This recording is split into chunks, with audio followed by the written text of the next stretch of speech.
Dans les collines de Bukavu, le nom de Modeste Bahati Lukwebo ne se conjugue pas seulement au présent de la politique, mais au quotidien de la survie. Ici, là où l'État semble parfois lointain, un homme a choisi d'incarner par des actes concrets la vision sociale du chef de l'État Félix-Antoine Tshisekedi Tshilombo. Du terrain de Founou, rendu à la jeunesse pour encadrer les talents, jusqu'au déploiement de ces ambulances qui sauvent des vies chaque jour, Lukwebo a transformé ses ressources en boucliers sociaux. Pour les habitants, il est l'homme qui a redonné de l'espoir là où l'État semblait absent. Que ce soit les forages d'eau potable pour remplacer l'eau insalubre des rivières ou l'érection de la cité de la science à Nyakadaka, véritable temple du savoir, chaque pierre posée est un acte de foi envers la patrie. Mais aujourd'hui, une crainte immense s'empare de la population. Sans les subventions personnelles de ses leaders, ses œuvres vitales sont condamnées à la disparition face aux incendies. À répétition qui dévorent des quartiers entiers, Bahati Lukwebo a doté la ville des véhicules anti-incendie. C'est l'image d'un patriotisme économique rare. Au lieu de cacher ses capitaux dans des paradis fiscaux, il les a transformés en outils de secours, en hôtels, en fermes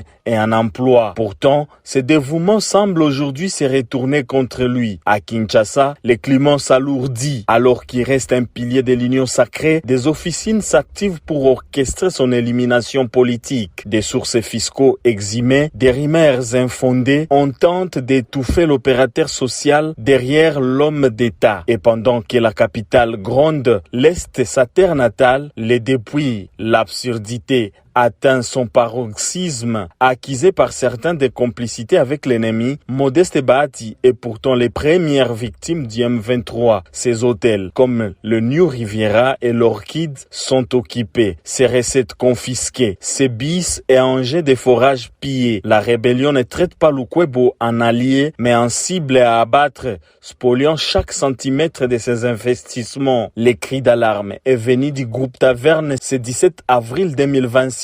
Vers un licenciement massif pour cas de force majeure. Derrière ces termes juridiques se cache une tragédie humaine. Des centaines de familles du Sud Kivu s'apprêtent à plonger dans l'incertitude, voyant leur leader traqué de toutes parts. Le cas Lukwebo est un test pour la République. Peut-on punir un fils du pays pour avoir cru en sa patrie? Si les bâtisseurs deviennent des boucs émissaires, quel espoir reste-t-il pour le développement national? Aujourd'hui, Bukavu regarde vers Kinshasa dans une tristesse qui attend plus qu'un discours, un acte de justice.